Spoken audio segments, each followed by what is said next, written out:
Praise the lord.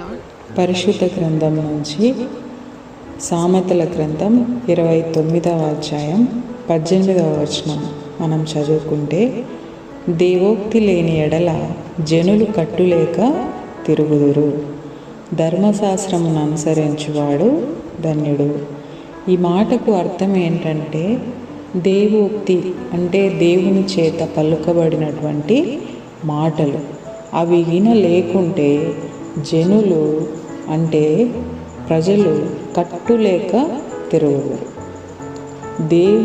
దేవుడు లేదా దేవుని మాటలు, దేవుని భయం లేకపోతే ఎలా ఉంటుందంటే మనుషులు ఇష్టానుసారంగా ప్రవర్తిస్తారు.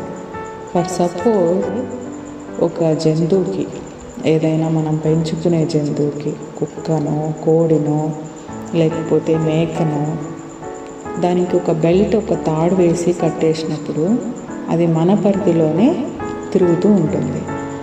అంటే ఏ విధమైనటువంటి డిస్టర్బెన్సెస్ అనేటివి తలెత్తవు.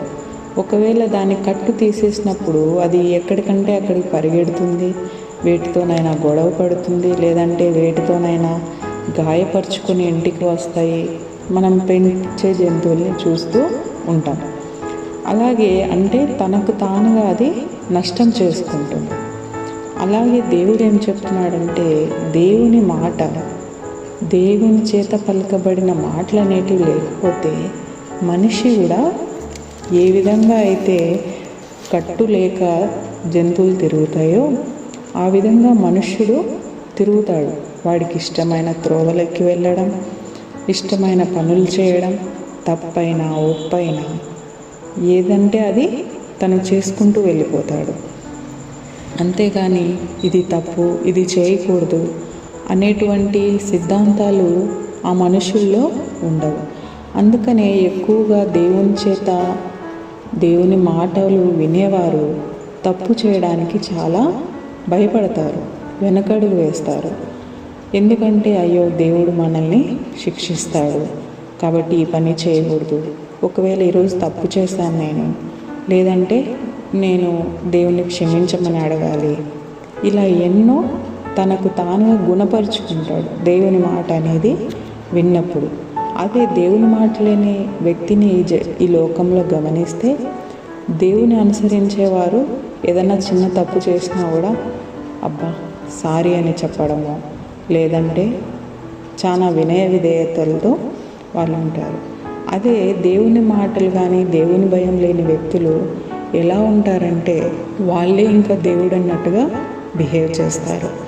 వాళ్ళ ఇష్టానుసారమైన మాటలు, పాటలు, పెద్దలను ఎదిరించడం, లేకపోతే తిట్టడం, ఇలా వాళ్ళకంటూ ఒక హద్దు అనేది ఉండదు. అలాగే దేవుడు ఏం చెప్తున్నాడంటే, ధర్మశాస్త్రమును అనుసరించువాడు ధన్యుడు.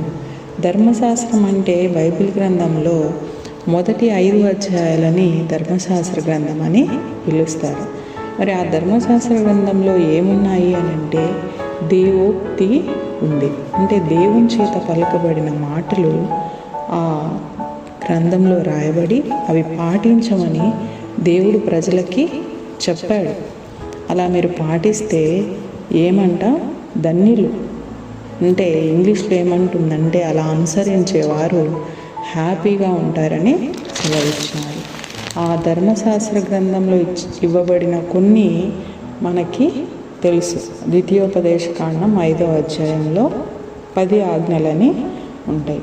ఆజ్ఞలన్నింటినీ మనం చదివితే మనకి దేవుడిచ్చిన మాటలు ఏంటివో తెలిసిపోతాయి. ఏంటంటే, యెహోవా నీకు ఆజ్ఞాపించలాగున నీ తల్లిని నీ తండ్రిని సన్మానింపుము, నరహత్య చేయకూడదు, వ్యభిచరింపకూడదు, దొంగిలకూడదు, నీ పొరుగువాని మీద అబద్ధ సాక్ష్యము పలకకూడదు, నీ పొరుగువాని భార్యను ఆశింపకూడదు, నీ పొరుగువాని ఇంటినైనను వాని పొలమునైనను వాని దాసునినైనను వాని దాసినైనను వాని ఎద్దునైనను వాని గాడిదనైనను నీ పొరుగువానిదగు దేనినైనను ఆశింపకూడదు.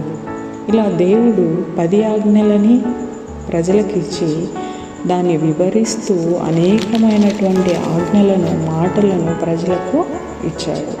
మరి అలా ఇచ్చినప్పుడు ఎవరి జీవితమైనా ఇచ్చినప్పుడు కాదు, వాటిని పాటిస్తే వారి జీవితం సంతోషంగా ఉంటుంది. కావున మనము దేవుని పిల్లలుగా దేవుని మాటలను వినేవారిగా ఉండాలి, కానీ అనుసరించేవారిగా ఉండాలి, కానీ వాటిని విసర్జించి ఇష్టమైన త్రోవలకు వెళ్ళిపోకూడదు. అలా వెళ్ళిపోయినప్పుడు దేవుడు మనం నష్టపోవడమే కాదు, దేవుడు కూడా మనల్ని శిక్షిస్తాడు. ఆ శిక్షకు మనము పాత్రలమవుతాం. అది గుర్తుపెట్టుకొని దేవుని మాటలు మన మనసులో ఉంచుకోవాలని కోరుకుంటున్నాను. ఆమేన్.